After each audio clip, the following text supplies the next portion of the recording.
Okay, so the next thing I'm going to do is with that arm, you'll notice that the top of the arm is pretty locked off. Now, I can go in and I can edit the middle key pose that we've got there. I'm just going to go in, select that top arm, and then rotate it forward just a little bit so that we still, or so that we bring a little bit of that motion onto it. So what I was talking about before, that locomotion sort of effect, it kind of feels like, you know, almost a train sort of locomotion as that the wheel piston is going around. At the moment, the amplitude of this motion is probably a little bit too great, but I can go in there and I can scale this motion down later so that it looks correct. Okay, so I'm just going to stop this. There we go. But the most important thing to do is make sure that the mechanics of our motion feels right. Okay. Now the next thing I'm going to do is I'm just going to work my way through each of these parts, and I'm just going to do the same sort of effect. I don't want the hands to be going up and down at the same time. I want there to be a little bit of an offset, so maybe this hand here, I'm just going to select the bottom forearm animation, and I'm just going to select all of these, and I'm selecting it and I'm hitting control and then I'm right mouse clicking. The reason that I'm hitting control is that it won't move it up or down, it's only going to move it side to side. Okay, so let's just do a little bit of an offset. We'll just see how that feels. It's not too bad. I might just want to go in there and actually just increase the amplitude of that one. Okay, and there's a little bit of trial and error whenever we're doing this.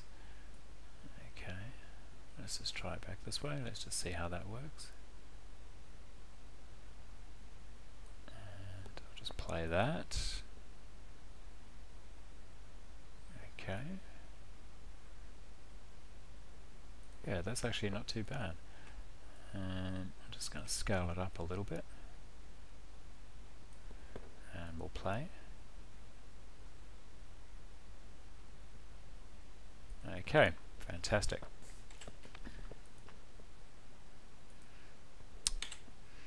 Let's just see. So as that hand is coming, as this the arm that's closest to camera is coming down, I want the other arm in the back there to be coming up. So I just need to move these points over a little bit so that that is at its lowest point, or sorry, at its, let's see, is it that at its lowest point? There's its lowest point. That's better. Okay, so that they're opposing one another. Okay, that feels pretty good. Maybe I'll just offset it a little bit more. Okay, cool. Yeah, I like that. That's feeling great. The next one is I'm just going to select that arm there, the top of the arm, and I'm just going to add a little bit of motion forward and back. Let's just see how that goes, so that that has a bit of keep alive there as well. Okay, and then we can do the same thing with the hand. Let's just go back to the middle key of the hand, and I'm just going to just rotate it up. Now it doesn't really matter if you rotate it up or rotate it down, because once you've put the animation in there, we can do the offset, and we can change it afterwards. Now that's looking a little weird, so we want it to go the other way. Let's just see. So as the hand as this arm is coming down, I want the hand to be on its still up. So I'm going to offset the hand so that it's up, and then oops, so up is actually this one over here. That's feeling pretty good now. Just exaggerate that. Okay, that was probably just a little bit too much. You know, as long as it's got some sort of motion there, that's okay. Now the same sort of thing with this hand here. I want the hand to be overlapping that action. So as the arm is on its way down, right here, I want the hand to be up, and fortunately for us that's actually on frame 15. Whenever I'm doing any changes to any of these hand poses, I always do it, make sure that I'm on frame 15. So it's just lucky, it's just fortunate for me that the change that we want is actually on that frame. Great. Okay, so now we've got a little bit of overlapping action on that hand and on the arms. That's looking fantastic. I'm just going to save this.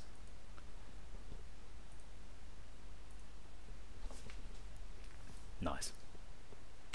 And then we're just going to continue this process. Let's just do something with the shoulders.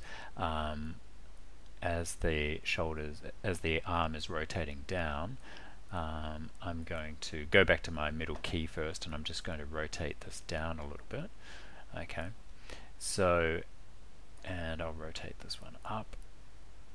Now, because I've changed the first and last frame, I just have to make sure that that's a perfect cycle. So I'm just going to copy the first onto the last frame there. And actually that's looking pretty good. That feels like it's roughly in time with the arm. It's almost what I'd expect. Now that motion there is probably just a little bit too broad.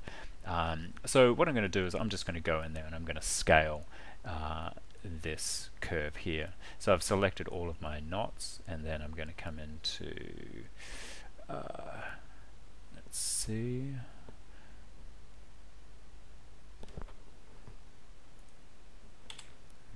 go on to edit and in transform tools and then scale values, and you'll see that this is our little pivot scale, and then just placing that roughly in the middle, I can select one of these knots and I'm just going to drag that down a little bit, and it keeps the same motion and the same timings, but it really just dampens down that motion so that the amplitude isn't as great.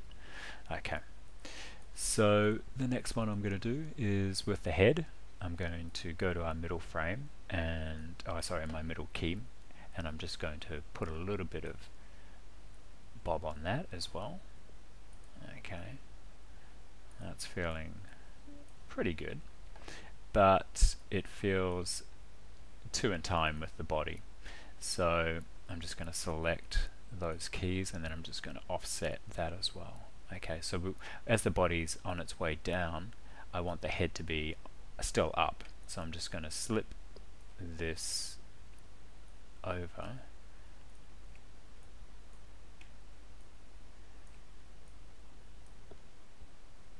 and I think the reason that it's not moving is I actually have to go back into my transform tools, and I have to make sure that I am in move key tools and just hit M. Okay, so once you do any sort of scaling with your curves, make sure that you just hit M, and now I should be able to move these keys. Okay, so as the body was on its way down, I want the head to be still up, and we just have a little bit of that overlapping action. Okay, this is looking pretty good. And I could do the same sort of thing, let's say, from the front view. If we come over and have a look at it from this side, maybe with the head rotation I could do something similar, where with the middle key there, if we just have the head rotating from side to side as well, that might look interesting. That's looking great. Okay, let's just have a look at the back. I'm not going to animate every spine, every back joint there. I'm just going to animate the one halfway up, and you can see I've got a little bit of motion on that at the moment. I'm going to offset that as well, just a fraction. So our forward back rotation on this one is our Y rotation. And I'm just going to, at that point there, just as the body's on its way down, I'm going to, right about there, I'm just going to offset this so that the back is still back up a little bit. Very similar to what we've got with the head. Okay. Nice. And I could do the same with the neck. Let's just have a look. As the body's on its way down, select that one there and bring that one back. Now that's probably just a little bit too much. Okay, but that doesn't really matter. I mean, the feel of this motion is it's working now. You know, it all feels like it's coming together, and that's what's really important. So the mechanics, once you get that working, then you can go in there and we can start scaling down some of these performances. Okay. So let's just go into that neck, for example, forward back, and I'm going to go into my transforms tools. Under edit transforms tools, I'm going to select the scale key. I'm going to need to find it and then drag it down here, and then just zoom in on that, select one of these, and then just reduce the amount of motion that we have. The same with the head.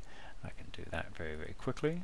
I need to find that curve, sorry, the scale pivot, and then I can zoom in again, and then just dial that.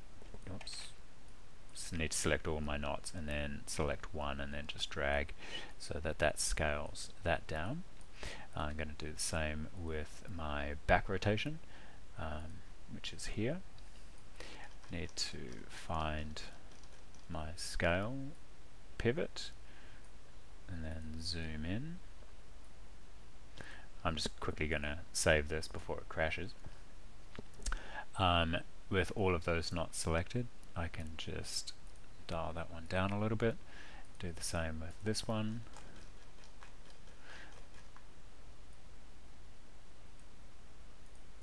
and reduce the amount of amplitude on that. The great thing about doing this technique is that it's really kept the integrity of our base pose. It hasn't really deviated too much from it. And with this one, do the same again. You'll notice that I'm really just blasting through this. I'm not really even stopping to see how this is looking. But this is really just to give you a good idea as to the way that you can tone down the performance while still keeping the integrity of the animation. So anyway, there you go. There's a very standard generic standing pose. You can see that it looks lively, it has a nice organic motion, there are these fantastic arcs, figure eights, these nice circle performances going on throughout the whole body. There's great offset with the arms, overlapping action with the chest and the head, and it's come together really nicely. So this is only taken, you know, if I wasn't gas bagging, if I wasn't talking, it probably would have only taken around about 15 minutes. So have a go at that. If you have any issues, just let me know, and we'll talk to you soon.